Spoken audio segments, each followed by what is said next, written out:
Les ofrecemos a continuación un capítulo de la serie La Navidad en el prólogo de San Juan, con el padre Jorge de la Cueva.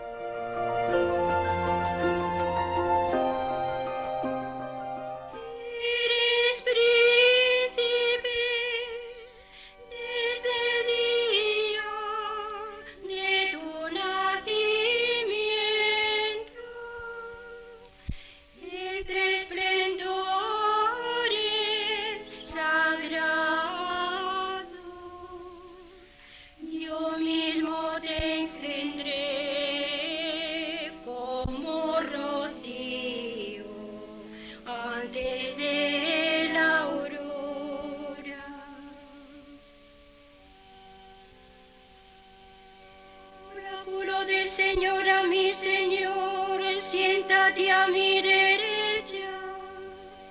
Yo haré de tus enemigos estrado de tus pies.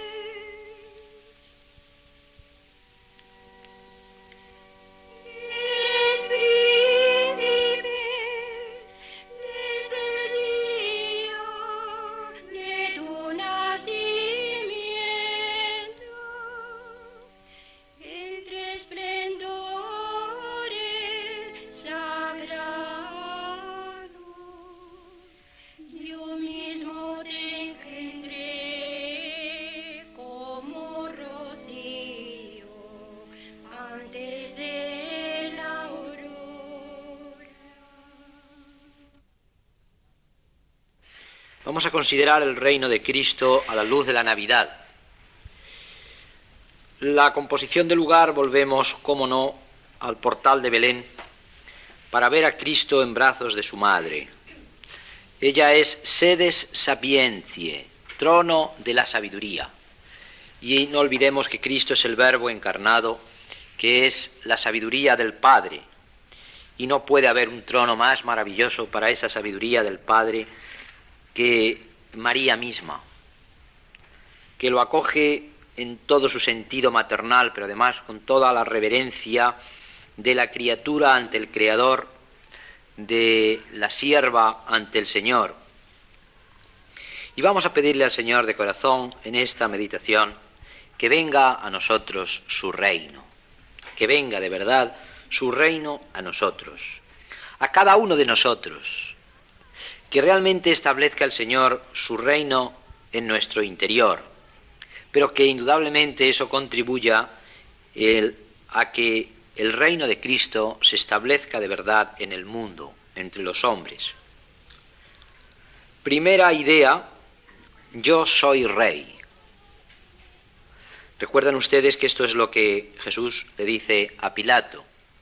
Se queda asombrado y ve a aquel hombre deshecho después de la agonía de Getsemaní, del sudor de sangre, y le dice luego, tú eres rey. Y dice, así es, como tú lo dices, yo soy rey. Desconcertante, ¿verdad? Un hombre destrozado, a quien dentro de poco coronarán de espinas. Y en ese momento es el que escoge Jesucristo para afirmar su realeza. Y lo mismo, recién nacido, es rey, y así lo proclaman los magos. ¿Dónde está el recién nacido rey de los judíos? Porque hemos visto su estrella, la estrella que indicaba la realeza. No es cosa de que ahora entremos en el Antiguo Testamento para ir viendo tantos indicios de realeza. El Mesías había de provenir de la casa de David, del tronco de Jesé. Y fíjense lo que son los caminos de Dios. El Señor va a permitir que la casa de David desaparezca, que el cetro desaparezca de la dinastía davídica, para poder mantener su palabra, que efectivamente vendría de la tribu de Judá, de la casa y familia de David. Y sin embargo, que pueda ser inmensamente pobre, lo más opuesto a lo que pueda parecer un reino humano. De ahí, les decía, la tremenda transmentalización que se tuvo que operar primero en los pastores, luego en los magos, para descubrir a ese rey envuelto en pañales y reclinado en un pesebre, que en el Antiguo Testamento Eso estaba clarísimo, no es cuestión de detenernos. Por ejemplo, el texto tantas veces citado de Isaías 9, después de decirnos los nombres que recibirá ese niño que ha nacido, añade: grande es su señorío, y la paz no tendrá fin, sobre el trono de David y sobre su reino. Está hablando del Mesías, indudablemente, para consolidarlo y restaurarlo por la equidad y la justicia. Desde ahora y hasta siempre, el celo de Yahvé Sebaot hará esto. Dios va a establecer un reino misterioso, que claro está, ellos proyectan sus esquemas y se lo imaginan pues con corona y con manto de armiño. Fíjense que los apóstoles, esto nos da un indicio colosal, los apóstoles, después de 3 años con Jesucristo, todavía no han entendido qué tipo de realeza es la que Jesucristo está proclamando. No lo entienden. Y cuando le quieren hacer rey, ellos están encantados de ver que por fin se va a empezar a verificar las esperanzas del reino mesiánico que ellos se habían forjado. Y cuando por 3ª vez el Señor anuncia su pasión, después de pasar Jericó, tal vez viéndose ya en lo alto Jerusalén, cuando por última vez anuncia su pasión, el Hijo del Hombre sube a Jerusalén, entonces se acerca Salomé, la madre de Juan y de Santiago, a pedirle que sus hijos se sienten a su derecha y a su izquierda en su reino. Y la mansedumbre y la paz y la serenidad con que Cristo les contesta: podéis beber el cáliz que yo he de beber. Les está diciendo que se trata de un reino completamente distinto. No lo entendieron los apóstoles 3 años con Cristo, no lo entendieron. Ven qué cambio tan tremendo hace falta para aceptar esos esquemas de Dios.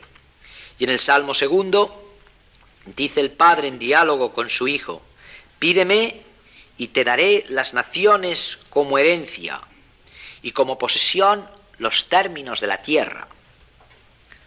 Y en el Salmo 109 que estamos rezando todos estos días en vísperas: el principado es tuyo desde el día de tu nacimiento. Queda completamente fuera de duda. Por eso en la Anunciación el ángel le manifiesta a María que se trata de que va a concebir al Mesías con esas palabras que nos transmite San Lucas en el capítulo 1, versículos 32 y 33. Vas a concebir en el seno y vas a dar a luz un hijo, a quien pondrás por nombre Jesús, salvación de Yahvé, que va a ir por otros cauces diferentes. Él será grande y será llamado Hijo del Altísimo, y el Señor Dios le dará el trono de David su padre. Es una característica mesiánica indiscutible. Es el trono de David, pero además su padre, es decir, que desciende de David. Reinará sobre la casa de Jacob por los siglos, y su reino no tendrá fin. Y llega por fin el momento solemne en que el rey va a hacer la entrada en este mundo. Y es en el silencio de la noche, en un pesebre. Ese es el reino de Cristo. Primera idea, por lo tanto: yo soy rey. Segunda idea: mi reino no es de este mundo. Le dice también a Pilato: si de este mundo fuera mi reino, mis soldados habrían luchado para que no fuera entregado a los judíos, pero mi reino no es de aquí. Lo mismo que Herodes no lo entendió, creía que venía a hacerle la competencia. Pilato en un principio piensa que, puesto que lo presentan ante él como agitador de las turbas, es que está queriendo proclamar un reino humano. Y Cristo eso se lo deja claro desde el primer momento, y Pilato entiende que habla de otra cosa diferente que él no puede captar.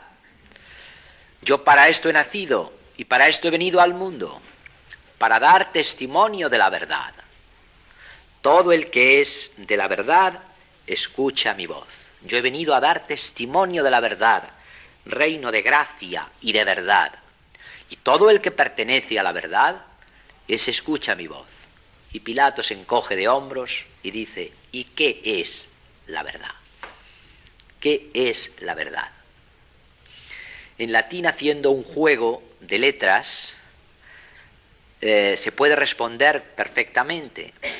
Dice Pilato, quid est veritas. Y cambiando las letras, sin que sobre ni falte ninguna, se puede responder, vir qui adest, el hombre que está presente. Quid est veritas, veritas es vir qui adest, el varón, el hombre que está aquí presente, esa es la verdad. Fíjense que Jesucristo no dice jamás que Él tenga la verdad, sino que Él es la verdad. Esto no lo ha dicho nadie más que Cristo. Por eso, si Jesucristo no fuera Dios, habría que reconocer que se trataba del loco más genial que ha habido nunca jamás en toda la historia de la humanidad. Muchos hombres han dicho que ellos sabían dónde estaba la verdad, pero que ellos eran la verdad. Yo soy el camino, la verdad y la vida. Yo soy la luz. Esto solo lo ha dicho Jesucristo. Es un reino que no es de este mundo, que tiene una finalidad completamente distinta de las de este mundo. Y el Señor se lo explica en más de una ocasión a los apóstoles. Los reyes de este mundo oprimen a sus súbditos y les ponen tributos. Pero en mi reino no ha de ser así. El que sea el primero de vosotros se comportará como el más pequeño. Lo mismo que el Hijo del Hombre no ha venido a ser servido, sino a servir y a dar su vida. Y les dará la lección suprema en la noche de la cena, cuando el Señor y el Maestro se ponga a lavar los pies de los discípulos. Por eso va a ser coronado de espinas. ¿Recuerdan ese villancico de Lope de Vega? Las pajas del pesebre, niño de Belén, hoy son flores y rosas, mañana serán hiel. Las que para abrigaros tan blandas hoy se ven, serán mañana espina en corona cruel. Dormid entre las pajas que aunque frías las veis, hoy son flores y rosas, mañana serán hiel. Ve en las pajas el reflejo de lo que será la corona de espinas. A pesar de que están frías, son flores y rosas. Es las flores y las rosas de la Navidad. Mañana serán hiel. Serán corona espina, serán las que para abrigaros tan blandas hoy se ven, serán mañana espina en corona cruel. No es un reino de este mundo, desde luego. Es un reino que tiene como finalidad la glorificación del Padre. Y esa es la gloria. Hemos visto su gloria. Gloria como del unigénito del Padre. Saben ustedes perfectamente que gloria, bíblicamente, significa la manifestación sensible de los atributos invisibles de Dios. Por eso, en el Salmo 18, hemos dicho, los cielos proclaman la gloria de Dios. Y en el Salmo 8, Señor Dios nuestro, qué admirable es tu nombre en toda la tierra. Cuando contemplo el cielo, obras de tus dedos, la luna y las estrellas que has creado. Se puede conocer la sabiduría de Dios y el poder de Dios y el amor de Dios por sus obras. Y esa es la gloria. A Dios nunca nadie lo ha visto jamás, dirá al final San Juan, al final de este pasaje. A Dios nunca lo ha visto nadie, pero sí hemos visto su gloria. Y la gloria que Dios va derramando a lo largo de toda la creación y de toda la revelación, que nos va manifestando todos sus atributos, llega a su cumbre en Cristo Jesús. Porque nunca jamás pudo manifestar Dios su gloria de una manera tan definitiva como en ese niño que llora en el pesebre. Ahí está todo el amor de Dios, toda la sabiduría de Dios, toda la omnipotencia de Dios, toda la misericordia, todo el afán perdonador, toda la eternidad de Dios está ahí, ahí. Y por eso hemos visto su gloria. Basta abrir los ojos para ver la gloria de Dios, para ver aquel que es Dios de Dios y luz de luz, Dios verdadero y Dios verdadero. Piensen en la oración sacerdotal, como ya les he indicado en otro momento, de Jesucristo desde el pesebre. Padre, ha llegado la hora. Entonces se referirá a la pasión y la resurrección, al misterio pascual. Ahora es el comienzo de su vida que desembocará así. Indudablemente que el Verbo, desde el niño que yace en el pesebre, está orando al Padre y le estaría diciendo esas cosas. Padre, glorifica a tu Hijo para que tu Hijo te glorifique a ti. Ha llegado la hora de entrar en este mundo, de empezar a vivir como hombre. Ha llegado la hora de la fusión total entre el Verbo eterno y ese hombre que es Cristo Jesús. Ha llegado la hora. Glorifica a tu Hijo, es decir, manifiesta tus atributos en tu Hijo para que tu Hijo te pueda glorificar a ti. Ya que le has dado poder sobre toda criatura, porque Él es el origen y el fin de todo lo que existe, puede manifestar como nadie la gloria de Dios, pero sobre todo la gloria de Dios se va a ver en la muerte y en la resurrección, es decir, en ese misterio pascual que se inicia en el momento de la encarnación. Por eso al entrar en este mundo dijo, sacrificios y oblaciones no quisiste, pero me has dado un cuerpo, y ese cuerpo va a ser la hostia. Va a ser el sacerdote y va a ser la hostia que se ofrezca al Padre en el supremo acto de glorificación. Si nosotros nos embarcáramos en ese acto de glorificación. Y un poco después, en el mismo capítulo 17, le dice al Padre, yo te he glorificado en la tierra llevando a cabo la obra que me encomendaste realizar. Esta es la obra definitiva, glorificar al Padre. Y fíjense que esta es nuestra misión también, ser gloria del Padre, para que seamos para gloria y alabanza de Dios, dirá San Pablo en Efesios 1, cuando expone lo que es la vocación cristiana, elegidos de antemano, antes de que Dios creara el mundo, elegidos ya en el Verbo. Dios nos ve y nos destina ¿a qué? In laudem et gloriam Dei. En alabanza y gloria de Dios. Una vez más tenemos aquí la endiadis de que hablábamos. In laudem et gloriam Dei, en alabanza y gloria de Dios, es en alabanza de la gloria de Dios, para ser alabanza de la gloria de Dios. Por lo tanto, nuestra vocación y nuestra misión se identifican con Cristo y en Cristo en esa misma alabanza al Padre. Y de esta manera, siendo alabanza, sacrificio de alabanza, latréutico, al Padre, es como va a ser sacrificio satisfactorio e impetratorio por los hombres. Por eso dice, he manifestado tu nombre a los que me has dado. Yo les he comunicado lo que tú me comunicaste. Esa es la doble finalidad, glorificar al Padre, redimiendo y salvando al hombre. A primera vista parecen dos acciones distintas, no, es la misma. Recuerden que el hombre se había puesto de espaldas al amor. Y Cristo lo va a poner de cara al amor. Y puesto que Él es la causa de todo lo que existe, al ponerse Él de cara al amor, pone a todos los hombres, o les da la posibilidad de ponerse de cara al amor también. Por eso simultáneamente alaba y glorifica al Padre, simultáneamente satisface por los hombres, intercede por los hombres y consigue la salvación de los hombres que estaban de espaldas al amor. Y ese es el reino, así constituye el reino. El reino está establecido por aquellos que quieren vivir del amor, que se abren a la acción del Espíritu, que penetra en nosotros y nos hace clamar Abba Padre, que reconoce nuestra filiación y que constituye toda su vida en una alabanza a Dios. Y este es el reino de verdad y de vida. El reino de verdad y de vida. Hemos visto su gloria, gloria como del unigénito del Padre, lleno de gracia y de verdad. Este es el verdadero reino. Fíjense que en el Evangelio de San Juan el Señor va a utilizar muchas veces este procedimiento. Por ejemplo, yo soy la vid verdadera, como diciendo, estas realidades suprasensibles, como la realidad de mi reino, que no podéis captar directamente, se tienen que expresar en forma simbólica. Pero no penséis, como ocurre en las realidades humanas, que el símbolo es siempre inferior a los significados. La bandera es símbolo de la patria, pero claro está que la patria es algo que vale mucho más y que es más importante que la bandera que lo representa. O como la insignia, que es el símbolo de una institución, es mucho más importante la institución que el símbolo. O la paloma es símbolo de la paz, es mucho más importante la paz que la paloma, que es el símbolo de aquello simbolizado. En cambio, en las realidades de la fe es distinto.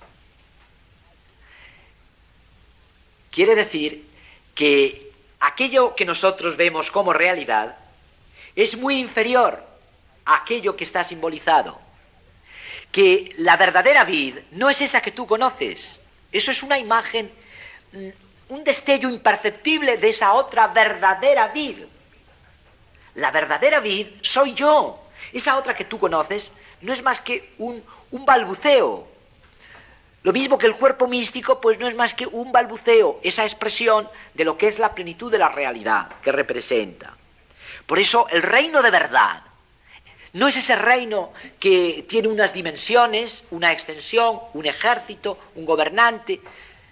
El verdadero reino es la presencia del amor de Dios en nosotros. Y esa es la vida y la verdad. Por eso yo soy el camino, la verdad y la vida. Porque la vida auténtica, la verdadera vida, es esa presencia de Dios en nosotros que nos constituye ciudadanos de su reino. Y eso lo verifica por la gracia santificante penetrando en nosotros, reino de gracia y de verdad. Este es el reino de Cristo que no es de este mundo. Y si todavía nos queda alguna duda, basta mirar alrededor.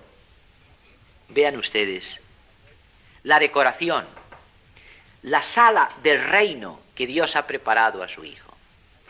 El portal con paja por el suelo, con telarañas, tal vez sin puerta, por donde penetraba el frío de la noche.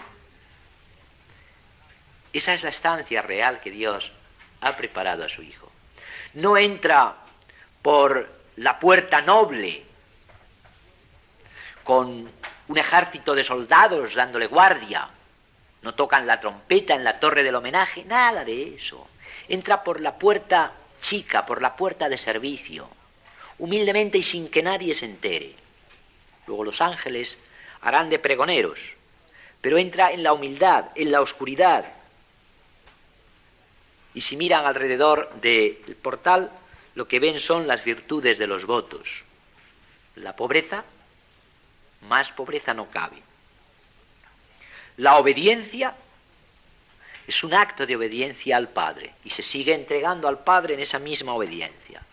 La virginidad es el amor trinitario, que es un amor virginal, que no va a parar al aspecto sensorial, sino que va por otros cauces distintos. Es el amor trinitario. Y Dios quiere que aparezca su Hijo en medio de una Trinidad que sea imagen y símbolo de aquella, la Trinidad en la tierra, María y José con Jesús. Y la humildad, el reino de humildad. Fíjense qué contraste con la propuesta que el demonio le hará en las tentaciones. Todo esto es mío y yo te lo doy. Ahí tienes todas las riquezas de la tierra. Entonces se podrá realizar el reino mesiánico que esperaban los judíos. Y Cristo lo rechaza. Va a establecer su reino por esos cauces desconocidos para el hombre. Yo tengo una comida que vosotros no conocéis, le dice el Señor. Mi comida es hacer la voluntad del Padre que me envió. Y después del primer anuncio de la pasión, cuando Pedro quiere disuadirle, lejos de ti semejante cosa, porque no encuadraba en sus ideas mesiánicas, el Señor le dice, apártate de mí, Satanás. Satanás significa tentador. Apártate de mí, tentador, me estás tentando, porque no sabes las cosas de Dios, sino las de los hombres. Estás pensando en un reino que no es el de Dios, el que yo tengo preparado, el que mi Padre quiere que yo establezca, sino las cosas de los hombres. Tú quieres un reino con cetro de oro y manto de armiño. Tercera idea. Hemos visto su gloria. Es un grito de entusiasmo de San Juan. Hemos visto su gloria, sin mérito ninguno de nuestra parte. ¿Qué mérito tenían los pastores de Belén? ¿Qué méritos podían esgrimir ellos para haber sido elegidos? La infinita misericordia de Dios. Hemos visto su gloria. Y hemos visto su gloria en el gozo de la Navidad, pero también en el dolor. Las pajas del pesebre niño de Belén hoy son flores y rosas, mañana serán hiel. La sombra de la cruz se proyecta sobre la cuna. Por eso, la necesidad de la alegría cristiana, pero una alegría que no excluye el dolor. Y este es el gran descubrimiento de la Navidad. Y es que el cristiano puede sufrir, pero no puede renunciar a la alegría. que para el cristiano no se contrapone alegría y sufrimiento, de ninguna manera. Se puede sufrir y sufrir intensamente, y sin embargo ser trascendentalmente alegre. El dolor no nos puede arrebatar la alegría. Lo único que nos puede arrebatar la alegría, según la visión cristiana, es el pecado, pero no el dolor. Por eso necesitamos saberlo descubrir. Aprender la lección de Cristo a los apóstoles, que no nos pueda decir, no sabéis las cosas de Dios, sino las de los hombres. Y solamente sabiendo las cosas de Dios, podemos ver la gloria de la Navidad, donde está la gracia y la verdad. Y para ello hay que abrirse de par en par para dejar que el reino nos penetre. Ya dijo el Señor, el reino de Dios está dentro de vosotros. No es un reino que va a venir desde fuera, que se va a establecer por el poder de las armas. Es un reino que florece en la interiorización del corazón. Pues ese reino de Dios brota desde dentro, florece desde dentro del alma. Pero es menester que nos abramos diciendo con la misma petición del Padre Nuestro, venga a nosotros tu reino. ¿Se imaginan cómo rezaría el Padre Nuestro desde el pesebre? No con palabras humanas, claro está, pero sí todo el amor del Verbo, pidiéndole al Padre, venga a nosotros. Hasta entonces tendría que decirle el Verbo al Padre, venga a ellos, a esos hombres. Desde que se hace hombre, puede decir, venga a nosotros, porque es hombre también. Y nosotros tenemos el privilegio inmenso de que al decir nosotros, digamos también Cristo. A nosotros, a los que formamos esa unidad con Cristo, que venga a nosotros tu reino. Ahí está el reino de verdad y de vida, de santidad y de gracia, de justicia, de amor y de paz. Nació pastores, Jesús el niño hermoso, con paso presuroso, vayámosle a adorar. Mirad aquel establo, mirad aquellas pajas, son estas las alhajas de quien nos quiso amar. Nació pastores, Jesús el niño hermoso, con paso presuroso, vayámosle a adorar. Mirad aquellos ojos, estrellas son radiantes, y vencen los brillantes del rostro el resplandor. Nació pastores, Jesús el niño hermoso, con paso presuroso, vayámosle a adorar. Ahora vamos a decir algunas ideas sobre la vocación profética de Jesucristo. Y lo centraremos en el versículo 18. A Dios nadie lo ha visto jamás. El Hijo único, que está en el seno del Padre, Él lo ha contado. Profeta es el que habla en lugar de Dios, el que viene con un mensaje de parte de Dios para transmitirlo a los hombres. Y Dios, que ha ido manifestándose, como veíamos en la revelación, poco a poco, de diversas maneras, en estos últimos días se nos ha manifestado en el Hijo. La composición del lugar podría ser como una contemplación o aplicación de sentidos, porque todo lo que existe en torno al Belén es profecía la noche, es profecía el silencio, es profecía el portal mismo en su pobreza absoluta, Es profecía el llanto del niño. Es profecía la mirada maternal de la Virgen a su hijo. Es profecía el asombro de José y también la afluencia de los pastores. Y si Dios nos da agudeza de contemplación, ahí encontraremos la síntesis de todo el mensaje que Dios nos quiere transmitir por su Hijo. Está ya todo en la Navidad.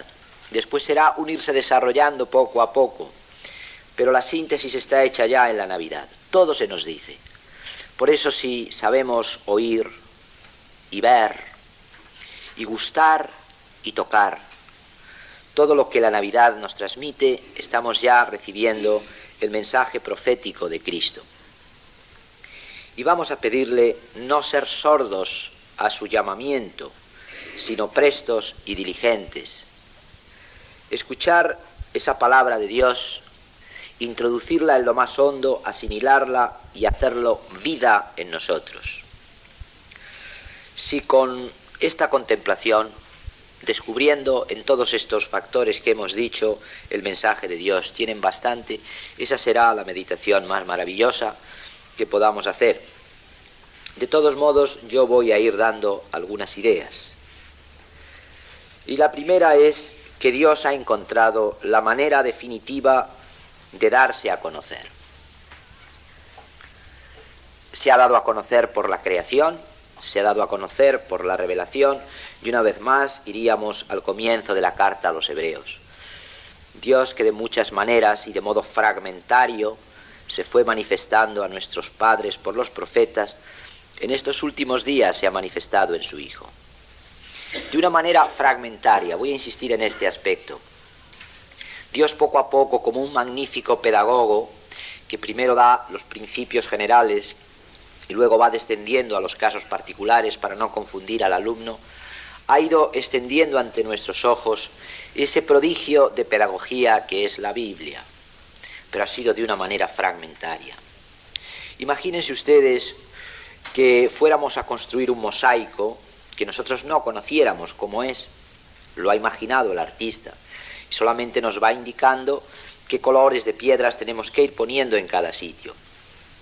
Y viéramos unos trozos de piedra, preciosos todos ellos, de unos colores muy vivos, y nos quedáramos admirados con la belleza de cada uno, pero no sabemos lo que va a ser el conjunto. Así se nos han ido dando fragmentos, pedazos de verdad. Jesucristo es el mosaico terminado. Dante dice que Jesucristo es como el libro encuadernado. Dios nos ha ido dando versos de un poema maravilloso y conocemos los versos aislados, pero no vemos el conjunto de lo que nos quiere decir hasta que aparece el poema terminado y encuadernado en Cristo Jesús. Nos ha hablado definitivamente en su Hijo. El Dios inasequible a los sentidos, el Dios absoluto, el que es por sí mismo. Nosotros somos, como dicen los escolásticos, ens avalio, aquel que es ser en tanto en cuanto depende de otro. Dios es el ens a se, el ser por sí mismo, el ser que existe de por sí sin necesidad de dependencia alguna. Es, por lo tanto, la plenitud del ser. Insistía en alguna idea que ya decía ayer, que Dios es totalmente concreto. No pensemos que Dios es un ser abstracto, es lo más concreto que existe. Nosotros somos relativos, Dios es el ser absoluto. Él es el infinito y el eterno, el inconmensurable. Nosotros somos los limitados en el tiempo, en el espacio, en las fuerzas, en la comprensión, en todo. Dios es la plenitud. Fíjense cómo va apareciendo pedagógicamente así en el Génesis. Se nos hace ver su sabiduría y su poder ya en el capítulo primero, en la creación. Y cómo los israelitas, como ningún otro pueblo, captan esta realidad. Por eso el grito de los israelitas en el Éxodo, cuando dicen que no nos hable Dios, que nos hable Moisés, no vaya a ser que si nos hable Dios, muramos. A Dios no se le puede ver. Dios es el inabarcable y el innombrable. Y Dios quiere hacer ver su poder, su grandeza, y así aparece en el Sinaí, entre tormentas y rayos y truenos, para que aquel pueblo simple no acostumbrado a estas realidades trascendentales, descubriera de esa manera la grandeza de Dios. Si quieren un poema maravilloso de la grandeza de Dios, es lo que Dios dice de sí mismo al final del libro de Job, cómo va describiendo su poder, y cómo Job se queda anonadado y pide perdón a Dios porque ha querido dialogar con él. Dios, el ser absoluto, ha encontrado la manera de comunicarse. Fíjense cómo Dios nos desborda, lo mismo en su grandeza que en lo que podríamos llamar su pequeñez. Si se nos hubiera dicho que Dios se iba a manifestar y nosotros no supiéramos nada del Nuevo Testamento y nos preguntara a Dios, a ver, ¿qué te parece? ¿Cómo me puedo manifestar? Si no supiéramos nada, pues seguramente hubiéramos respondido como los israelitas. ¿Recuerdan ese pasaje de Elías en el libro segundo de Samuel, capítulo 19, cuando sube al Horeb para encontrarse con Dios y vino un viento impetuoso que descuajaba los montes y desgarraba los árboles, pero en el viento no estaba Dios? Y vino un fuego devorador, pero en el fuego no estaba Dios. Y vino un temblor de tierra, pero allí no estaba Dios. Y después vino una brisa como un soplo suave, y Elías sale de la cueva y se cubre con el manto la cabeza en señal de respeto y de adoración.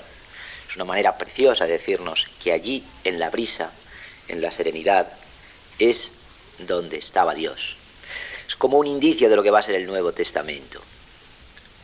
¿Dónde hubiéramos puesto nosotros esa manifestación, esa teofanía definitiva de Dios?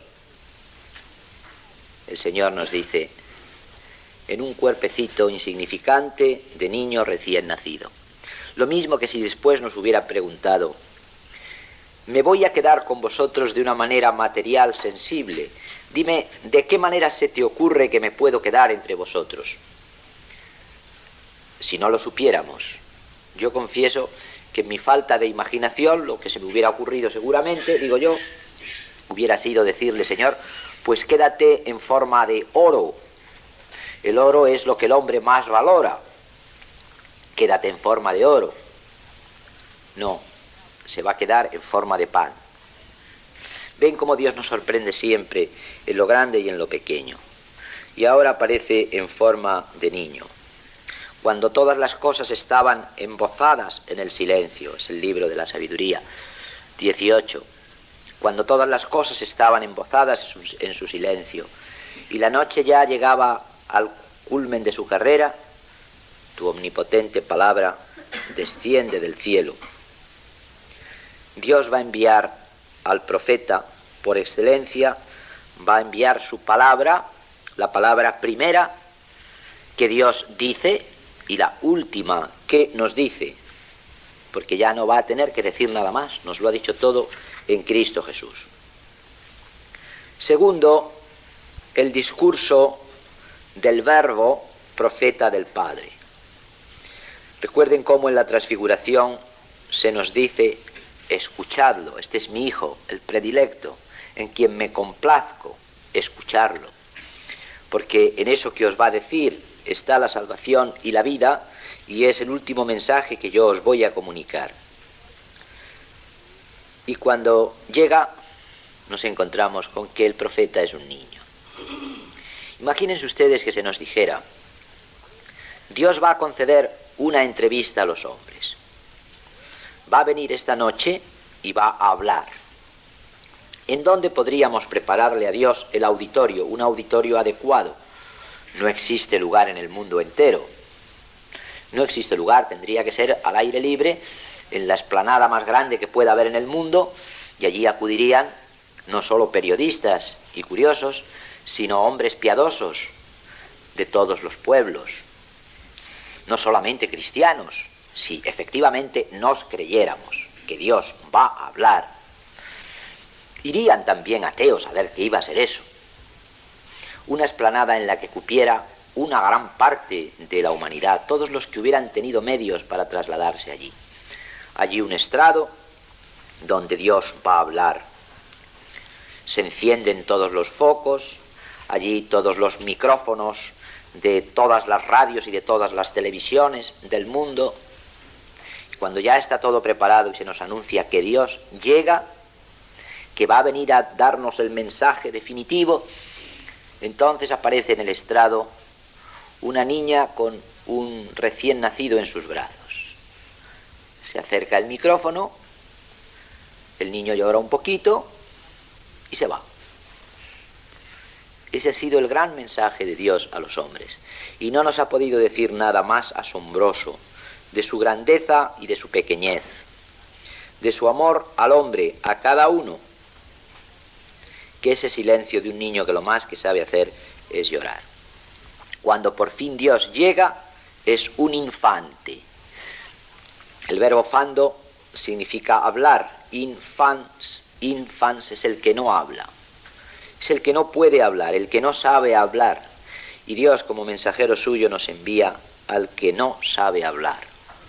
Y este es el discurso más genial que Dios ha pronunciado en toda la historia de la humanidad. La elocuencia del silencio y la elocuencia del llanto.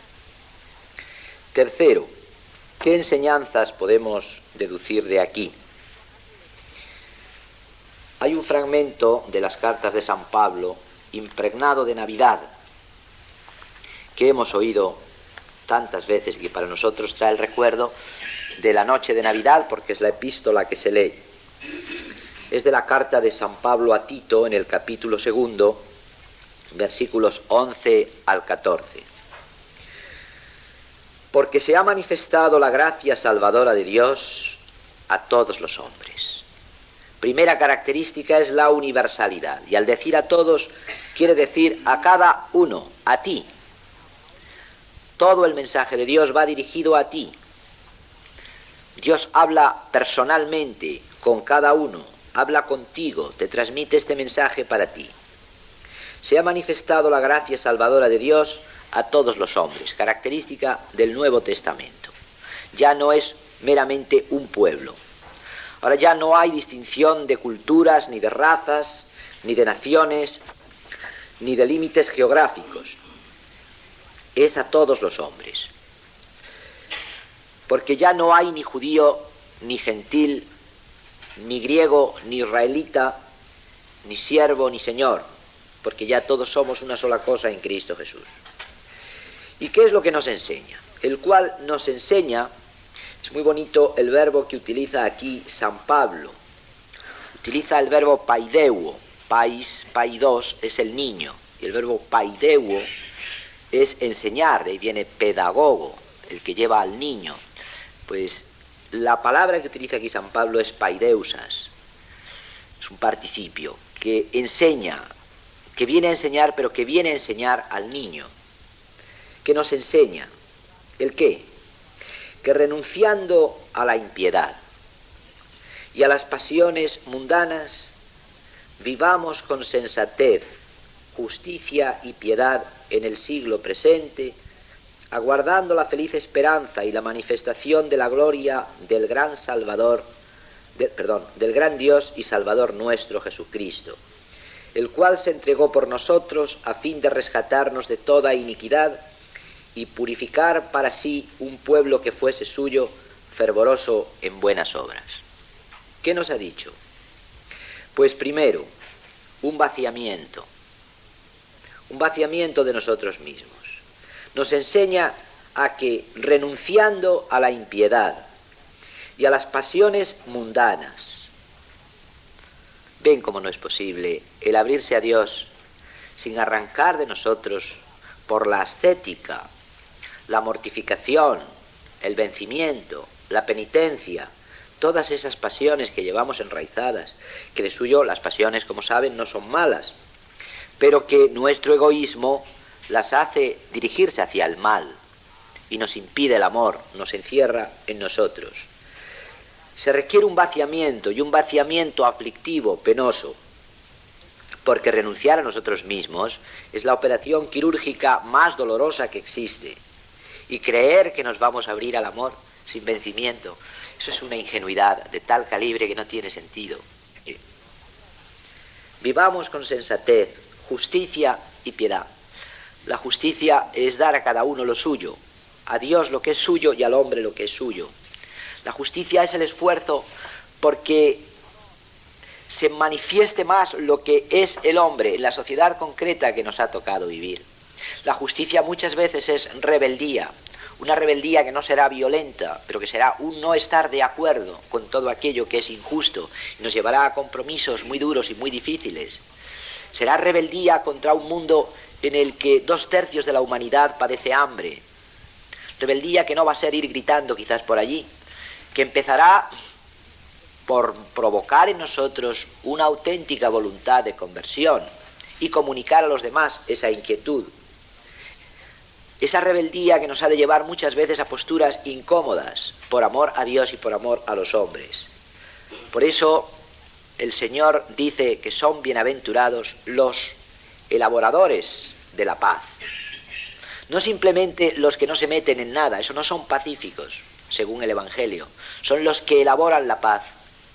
Y no olviden que, como nos dice Isaías, opus justitiae pax. La paz es el resultado de la justicia, es la obra de la justicia. Por eso no puede haber paz mientras no haya justicia, y vivimos en un mundo de injusticias por todas partes. No crean, sin embargo, que esta rebeldía contra la injusticia es una pérdida de paz, es una angustia, es una tortura, ni es una violencia. Se puede ser enormemente sereno, se debe ser enormemente sereno y enormemente pacífico al mismo tiempo que se lucha intensamente con toda el alma por la justicia. Y la piedad, que es la religación con Dios en el siglo presente, así es como hemos de vivir, aguardando la feliz esperanza, la virtud de la esperanza, vivir en todos los aspectos que significa el compromiso del amor, pero en esperanza. Y la expresión es preciosa. Aguardando la feliz esperanza y la manifestación de la gloria del gran Dios y Salvador nuestro, Jesucristo. Cristo dijo que vendría, y esta idea queda tan grabada en los apóstoles, en el corazón de los apóstoles, que muchas veces hay como lo que llamaríamos una superposición de planos, es decir, es una esperanza metatemporal. Algunos cristianos pensaron al principio, como ocurrió por ejemplo en Tesalónica, que la venida de Jesucristo, la venida definitiva, como juez y remunerador y señor de todo lo creado, era un problema de calendario.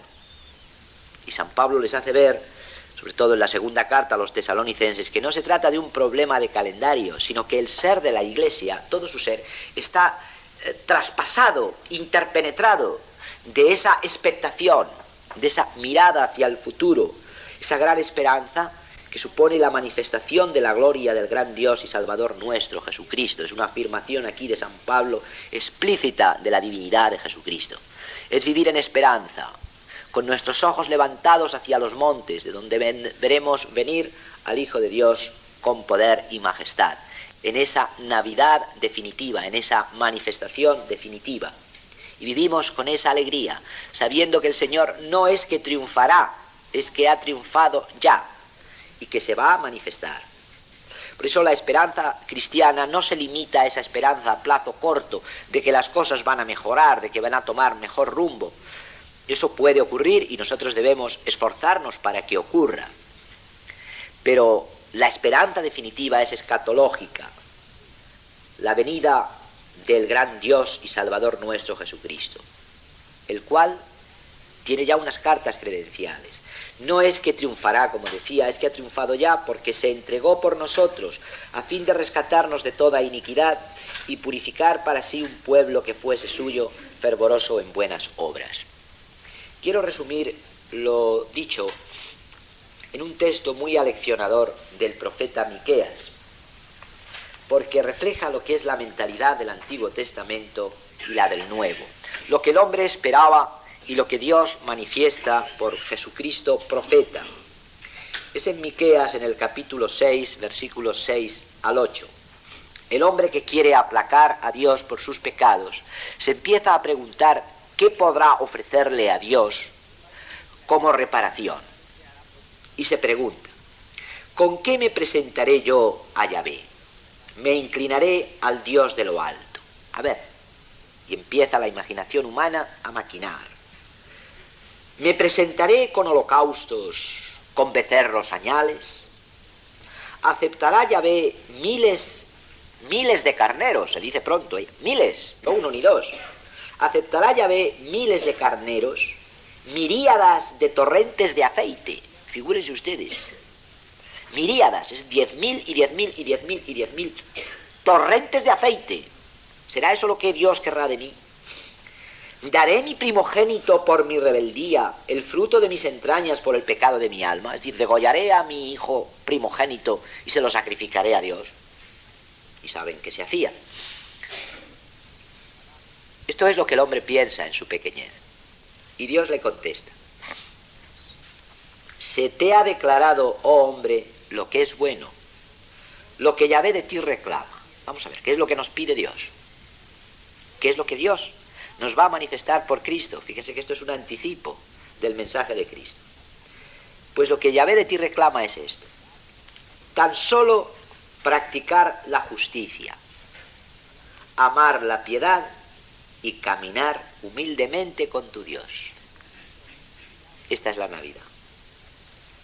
Practicar la justicia, indudablemente se está refiriendo a la justicia con Dios, que es el primer sujeto a quien hemos de dar lo que es debido, pero también con el prójimo. Y subrayaríamos aquí el aspecto de la justicia con el prójimo. Amar la piedad, la vinculación y la religación con Dios, y caminar humildemente con tu Dios. Es decir, seguir el camino que Dios ha trazado ya, ir poniendo nuestros pies en las huellas que Dios nos ha ido marcando por su Hijo Jesucristo. Esto es lo que Jesús nos enseña como profeta del Padre, que Dios es amor, que se nos ha entregado de esta manera y que hemos de vivir en amor y en humildad. Fíjense que de hecho nace de camino, para demostrar el desarraigamiento de todo, la transitoriedad. Es un pasar. Dios les ha enseñado esto a los israelitas. Fíjese que Israel ha fraguado como pueblo a través de la peregrinación por el desierto. Ahí se ha ido fraguando como pueblo, en busca de una tierra de promisión. Y de hecho, Jesucristo predicará de camino también. Nada más encarnarse en el seno de María, Dios le ilumina a la Virgen para que emprenda el camino, un camino largo, desde Nazaret hasta Incarem, más allá de Jerusalén.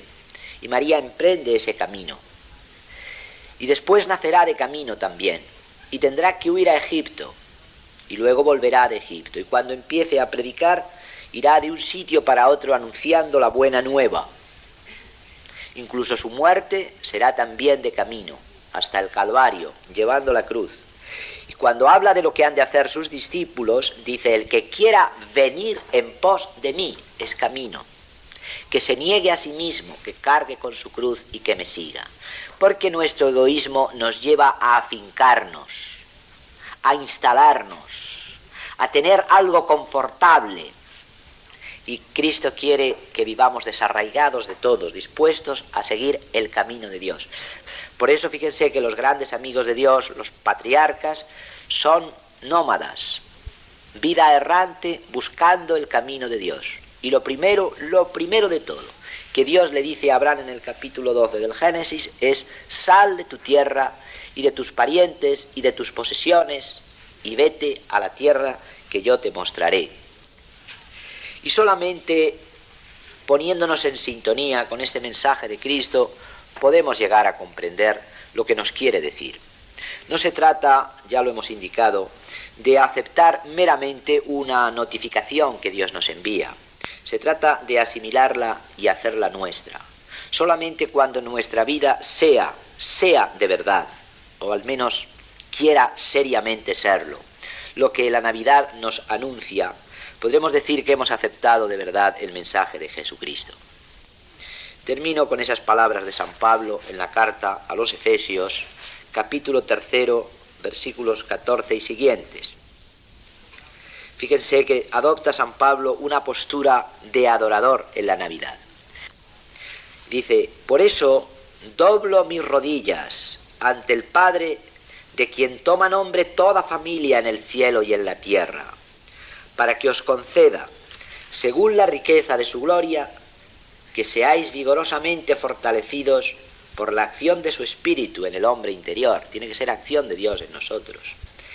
Que Cristo habite por la fe en vuestros corazones, es decir, se haga Navidad en vuestros corazones, para que arraigados y cimentados en el amor, arraigados y cimentados, el mensaje definitivo de Dios, el del amor, podáis comprender con todos los santos cuál es la anchura y la longitud, la altura y la profundidad, y conocer el amor de Cristo que excede todo conocimiento, para que os vayáis llenando hasta la total plenitud de Dios.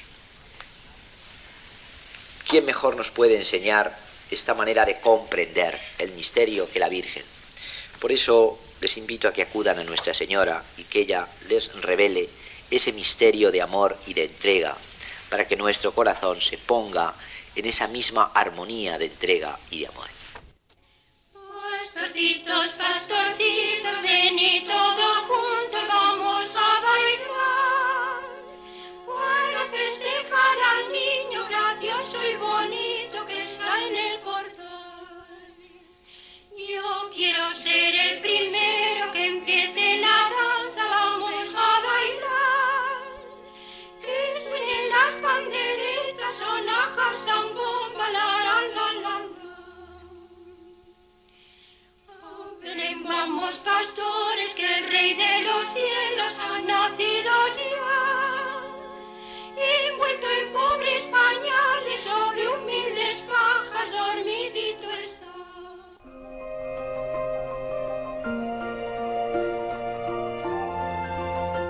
Les hemos ofrecido un capítulo de la serie La Navidad en el prólogo de San Juan, con el padre Jorge de la Cueva.